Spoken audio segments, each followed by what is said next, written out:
Hey guys, today we're going to do a little bit of an informational video. So, talking to people online, different forums and stuff, I noticed that some people are a little afraid of picking up their snake. Number one, because A, they're afraid to scare the snake, which rightly so, we're giant monsters to them. And then also, they're a little afraid of getting bit. So, when you have a pet snake in general, you're gonna have to expect it. I mean, if you have a puppy, they chew on you too. So anything with a mouth can bite you. That's what I always tell people when they ask me, like, "Oh, does a snake mean? Is it gonna bite you?"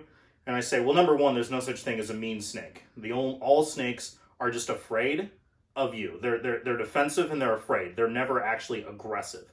They want to be left alone." And then number two, I always say anything with a mouth can bite.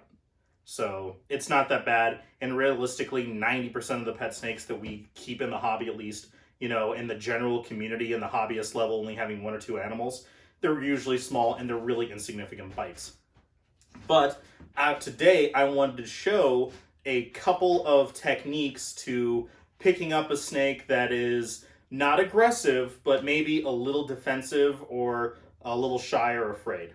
So I'm going to show you 3 different techniques of ways that I think are pretty good ways of picking up actual snakes to show you how this is a good way to do so. If you're working on trying to, not necessarily tame down a snake, but, habituate it to people and to handling, what you do is after you get the snake up, you'll handle it and get it used to people slowly touching it and petting it for, 15, 20 minutes, maybe even half an hour, 1 to 2 times a day, every day for like a week or two, and then that will very quickly habituate snakes. That being said, snakes, just like people, sometimes they have good days and bad days. So, generally you're messing with your snake because either A, you're wanting to interact with it, or B, you're going to clean its enclosure. This is just the little tub that we have here, and I'll show you a quick little technique as soon as we're done with this intro. But most of the time, like if you're just trying to interact with a snake and it's clearly not having a good day and it's giving you the signs of do not mess with me, if you don't have to mess with it and stressed out, maybe just wait, give it a few hours, like come back later, come back the next day, seeing if it's in a better mood is always a good idea, because the quickest way you're going to get a defensive bite is if you start to stress out and scare the snake. So with that being said, on to the first technique of picking up a snake. All right, so this first technique, we're going to demonstrate it on our baby Sonoran gopher snake. Gopher snakes are a little bit notorious for being very defensive and bluffy. And you can see she's still little, so she's cruising around and stuff.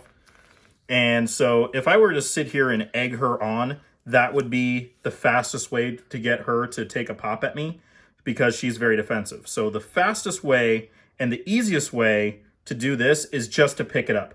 So whatever direction its head is going, that's where I'm going to pick it up, is from behind. So as it just cruises around, just pick up the snake. Don't give it a chance to bite you.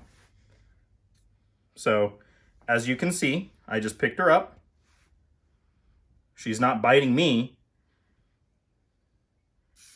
Yep, so that little huff and hiss, that's just kind of what gopher snakes do. You can even see her mouth is just cruising around on my hand, but she's not actually biting my hand. She's just a little bit worried because I'm a big, giant, scary monster to her. But in truth, she's actually a very sweet little gopher snake as far as gopher snakes go.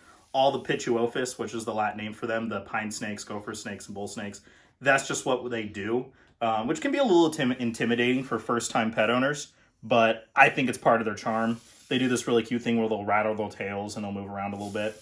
So she's still just going to kind of keep huffing and puffing, but she's not biting me at all. She's perfectly fine. And if I just sit here and hold her for a while, I'm not going to do it for the whole time because I want to keep this video kind of short. But if I were to sit here and hold on to her for 15, 20 minutes, you will see, and if I do that just a few times, you'll see very quickly that she'll calm down and she'll get used to it. And in truth be told, she's actually really good. Her boyfriend, which is still in quarantine, is still very poppy and does that. And we're still getting him used to this. And we're doing this with him all the time. But she is just fine.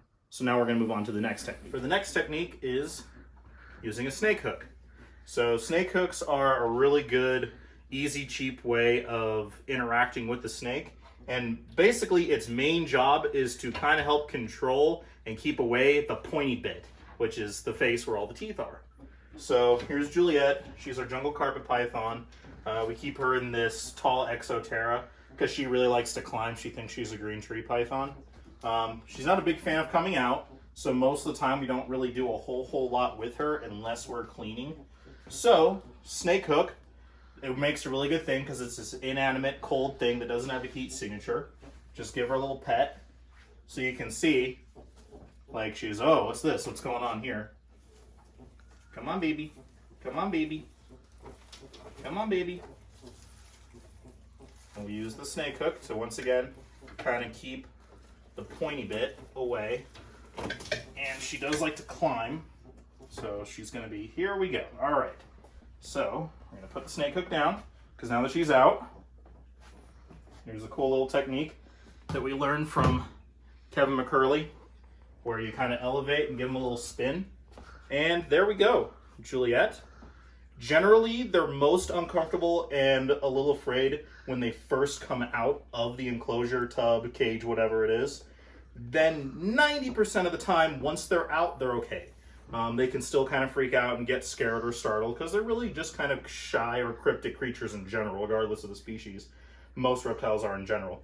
So, here's Juliet. You know, she's not cage aggressive, but she is shy most of the time. She doesn't really like to come out, like I said before. So that was the point of the hook, is to just kind of let her know. And as you can see, like, her head is cruising on my arm. She's near my face. She's going up and down my hands. I'm not at all worried about that because now she knows I'm not going to eat her. I'm not posing her threat, because if I was a predator, I would have eaten her by now. So we're going to put her back. I'm going to say thank you for being very compliant, Juliet. Oh, where are you going? She really likes to climb. She always tries to pop out the lid of this thing. So we're going to put her over here and we're going to let her do her thing. There you go, Juliet. Thank you.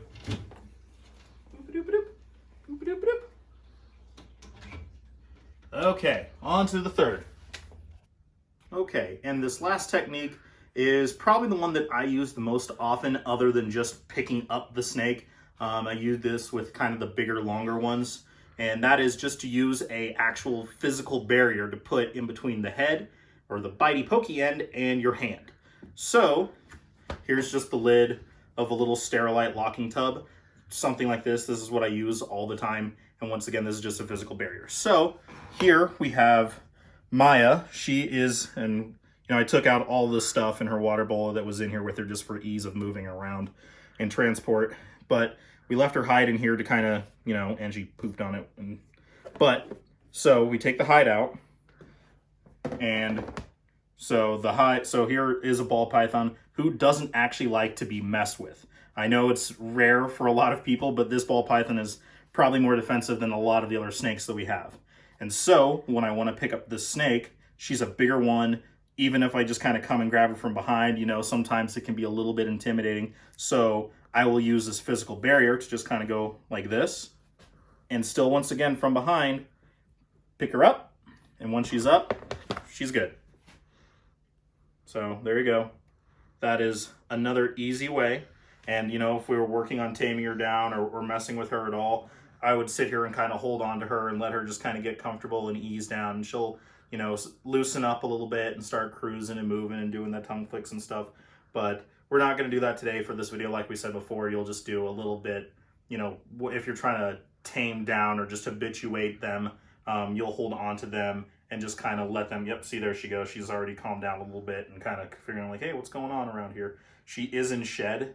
So that's another reason why I generally don't want to mess with their snakes in shed. But she's doing really good. She won't stress out really at all. But we're going to put her back now, and because we're just showing different ways to pick up the snake that you're worried about. When it comes down to actually like handling or holding onto them, then you can do that just on an individual basis.